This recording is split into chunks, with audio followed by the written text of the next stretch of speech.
اعوذ باللہ من الشیطان الرجیم، بسم اللہ الرحمن الرحیم۔ السلام علیکم۔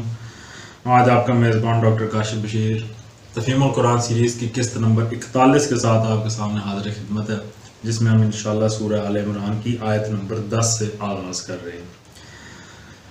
اللہ تعالیٰ سے دعا ہے، اللہ تعالیٰ کا بہت شکر ادا کرتے ہیں اس کی ہر طرح کی توفیق، ہر طرح کی نعمتوں کا، کہ وہ نیکیوں کی طرف راغب بھی وہی کرواتا ہے، نیکیوں کا ارادے بھی وہی کرواتا ہے۔ اللہ تعالیٰ سے دعا ہے کہ اللہ تعالیٰ اپنے خاص کرم کے ساتھ نیکی کی طرف مائل کرنے کے لیے ہمارے دلوں میں توفیق ڈالے۔ بسم اللہ الرحمن الرحیم۔ ان الذین کفروا لن تغنی عنہم اموالہم ولا اولادہم من اللہ شیئا واولئک ہم وقود النار۔ ترجمہ: جن لوگوں نے کفر کا رویہ اختیار کیا ہے انہیں اللہ کے مقابلے میں نہ ان کا مال کچھ کام دے گا نہ اولاد، وہ دوزخ کا ایندھن بن کر رہیں گے۔ کداب آل فرعون والذین من قبلہم کذبوا بآیاتنا فأخذهم اللہ بذنوبہم واللہ شدید العقاب۔ جن لوگوں نے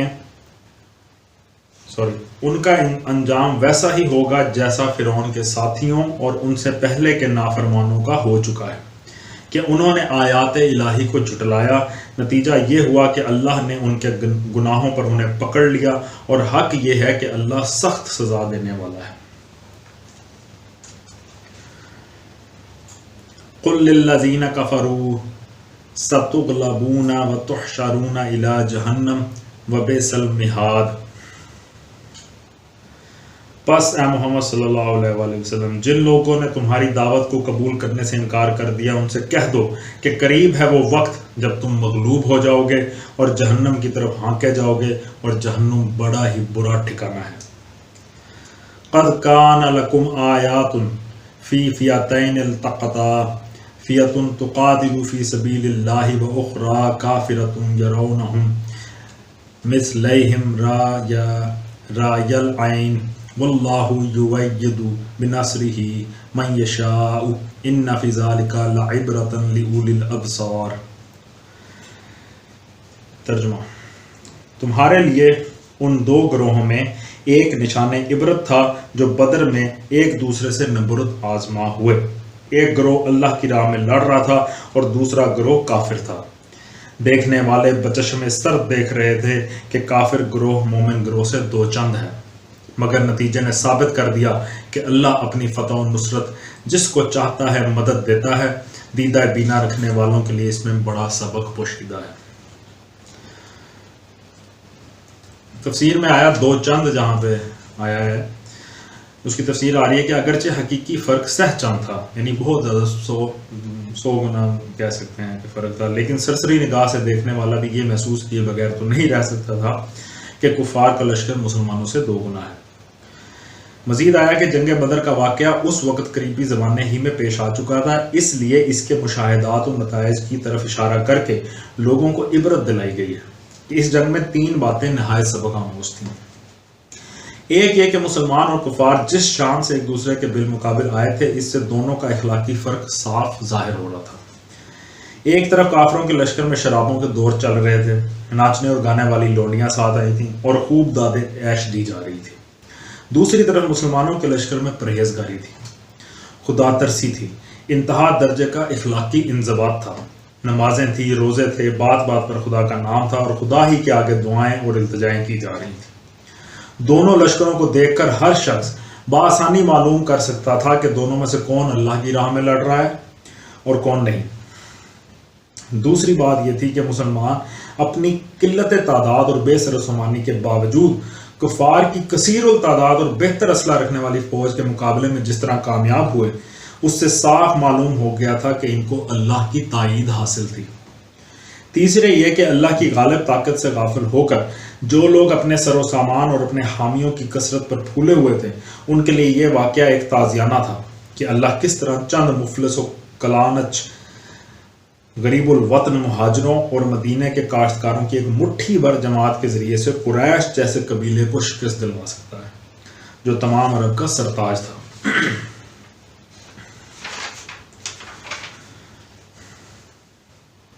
زُيِّنَ لِلنَّاسِ حُبُّ الشَّهَوَاتِ مِنَ النِّسَاءِ وَالْبَنِينَ وَالْقَنَاطِيرِ الْمُقَنطَرَةِ مِنَ الذَّهَبِ وَالْفِضَّةِ وَالْخَيْلِ الْمُسَوَّمَةِ وَالْأَنْعَامِ وَالْحَرْثِ ذَلِكَ مَتَاعُ الْحَيَاةِ الدُّنْيَا وَاللَّهُ عِندَهُ حسن المآب۔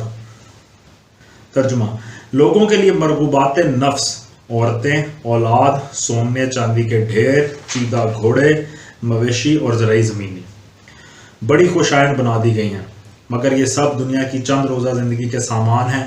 حقیقت میں جو بہتر ٹھکانہ ہے وہ تو اللہ کے پاس ہے۔ قُلْ أَنُبِّئُكُم بِخَيْرٍ مِّن ذَلِكُمْ لِلَّذِينَ اتَّقَوْا عِندَ رَبِّهِمْ جَنَّاتٌ تَجْرِي مِن تَحْتِهَا الْأَنْهَارُ خَالِدِينَ فِيهَا وَأَزْوَاجٌ مُطَهَّرَةٌ وَرِضْوَانٌ مِّنَ اللَّهِ وَاللَّهُ بَصِيرٌ بِالْعِبَادِ۔ کہو میں تمہیں بتاؤں کہ ان سے زیادہ اچھی چیز کیا ہے؟ جو لوگ تقوی کی روش اختیار کریں ان کے لیے ان کے رب کے پاس باغ ہیں جن کے نیچے نہریں بہتی ہوں گی، وہاں انہیں ہمیشگی کی زندگی حاصل ہوگی، پاکیزہ بیویاں ان کی رفیق ہوں گی اور اللہ کی رضا سے وہ سرفراز ہوں گے۔ اللہ اپنے بندوں کے رویے پر گہری نظر رکھتا ہے۔ اس کی جو ہے جہاں پہ پاکیزہ بیویاں ان کی رفیق ہوں گی، یہ پہلے سورہ بقرہ میں اس کی اچھی خاصی تفصیل آ چکی ہے۔ جو اپنے بندوں کے رویے پر گہری نظر رکھتا ہے، اس کی تفسیر میں آیا کہ یعنی اللہ غلط بخش نہیں ہے اور نہ سرسری اور سطحی طور پر فیصلہ کرنے والا ہے۔ وہ بندوں کے اعمال و افعال اور ان کی نیت اور ارادوں کو خوب جانتا ہے۔ اسے اچھی طرح معلوم ہے کہ بندوں میں سے کون اس کے انعام کا مستحق ہے اور کون نہیں ہے۔ کلیئر، ہر چیز کلیئر ہے۔ الذین یقولون ربنا اننا آمنا فاغفر لنا ذنوبنا وقنا عذاب النار۔ یہ وہ لوگ ہیں جو کہتے ہیں کہ مالک ہم ایمان لائے، ہماری خطاؤں سے درگزر فرما اور ہمیں آتش دوزخ سے بچا لے۔ الصابرین والصادقین والقانتین والمنفقین والمستغفرین بالاسحار۔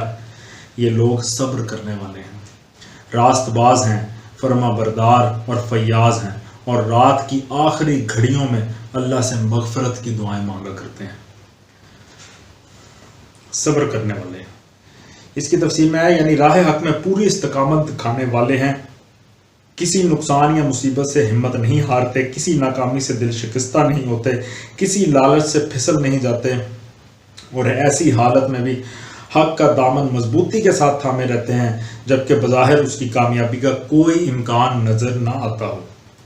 سورہ بقرہ میں حاشیہ نمبر 60 پہ بھی اس مضمون پہ اچھی خاص جہاں پہ صبر کی تلقین کی گئی ہے، ادھر یہ اس کی تفصیل سے وہاں پہ بتایا گیا ہے۔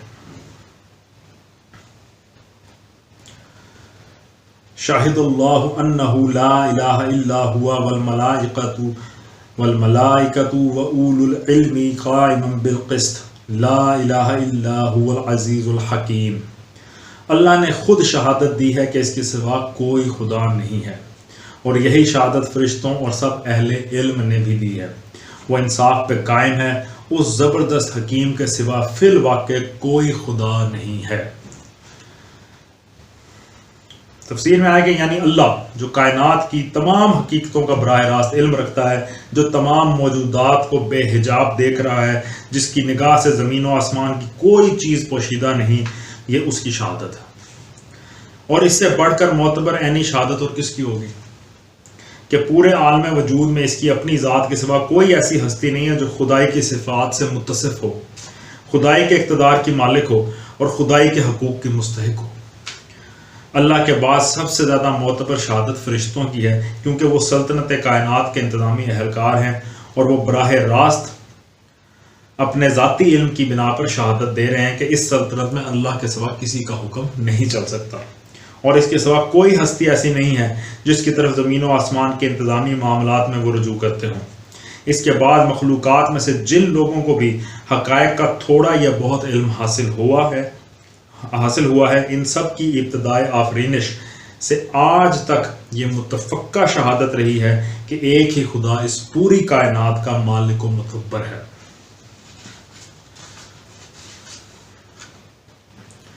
ان الدین عند اللہ الاسلام وما اختلف الذین اوتوا الکتاب الا من بعد ما جاءهم العلم بغیا بینہم ومن یکفر بآیات اللہ فإن اللہ سریع الحساب۔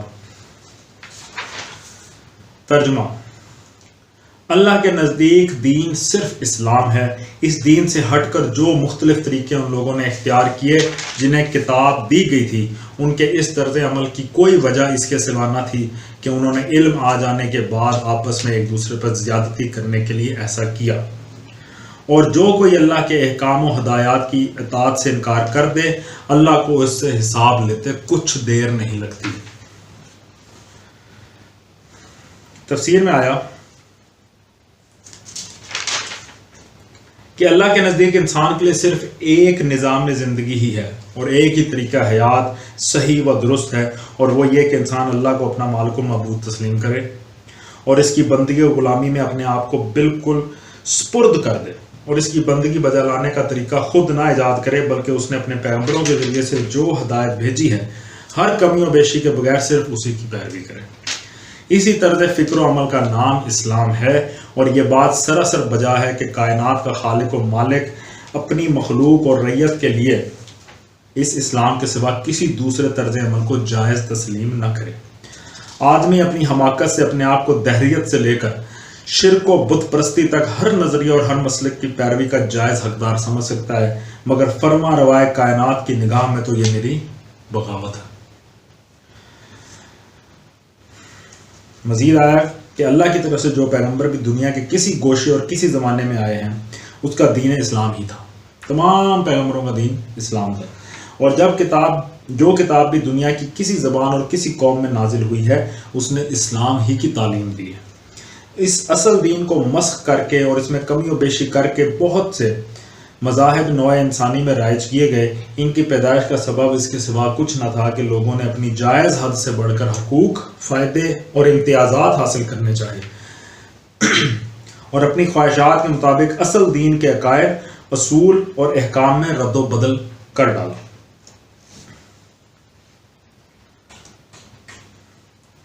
فَإِنْ حَاجُّوكَ فَقُلْ أَسْلَمْتُ وَجْهِيَ لِلَّهِ وَمَنِ اتَّبَعَنِ وَقُلْ لِلَّذِينَ أُوتُوا الْكِتَابَ وَالْأُمِّيِّينَ أَأَسْلَمْتُمْ فَإِنْ أَسْلَمُوا فَقَدِ اهْتَدَوْا وَإِنْ تَوَلَّوْا فَإِنَّمَا عَلَيْكَ الْبَلَاغُ وَاللَّهُ بَصِيرٌ بِالْعِبَادِ۔ ترجمہ: اب اگر یہ لوگ تم سے جھگڑا کریں تو ان سے کہو، میں نے اور میرے پیرووں نے تو اللہ کے آگے سر تسلیم خم کر دیا ہے۔ پھر اہل کتاب اور غیر اہل کتاب دونوں سے پوچھو، کیا تم نے بھی اس کی اطاعت و بندگی قبول کی؟ اگر کی تو وہ راہ راست پا گئے، اور اگر اس سے منہ موڑا تو تم پر صرف پیغام پہنچا دینے کی ذمہ داری تھی۔ آگے اللہ خود اپنے بندوں کے معاملات دیکھنے والا ہے۔ تفسیر میں آیا کہ میں اور میرے پیرو تو اس ٹھیٹھ اسلام کے قائل ہو چکے ہیں جو خدا کا اصل دین ہے۔ اب تم بتاؤ کہ کیا تم اپنے اور اپنے اسلاف کے بڑھائے ہوئے حاشیوں کو چھوڑ کر اس اصل و حقیقی دین کی طرف آتے ہو یا نہیں؟ یہ تنزیہ انداز بیان ہے۔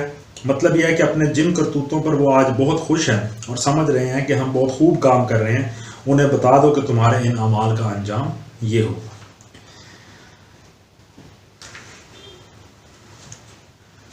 صدق اللہ العلی العظیم۔ اللہ تعالیٰ کا لاکھ لاکھ شکر ہے اس کی ذات کا۔ آج ہم نے سورہ آل عمران کی آیت نمبر 20 تک کا ترجمہ اور تفسیر پہ غور کرنے کی کوشش کی ہے۔ اللہ تعالیٰ سے دعا ہے کہ ہماری اس کوشش کو قبول کرے اور ہمیں توفیق دے کہ ہم اس کے کلام سے، اس کے احکامات سے، اس کے قوانین سے آگہی حاصل کر سکے، اور ان پہ چلنے کی توفیق بھی ہمیں عطا فرمائے، ہمارے دلوں کو اتنا مضبوط کرے، ہمارے ذہنوں کو اتنا کلیئر کرے کہ ہم دین اسلام میں پوری طرح سے داخل ہو جائیں۔ اس دعا کے ساتھ آپ لوگوں کا بہت بہت شکریہ۔ اپنا بہت خیال رکھیں۔ اللہ حافظ۔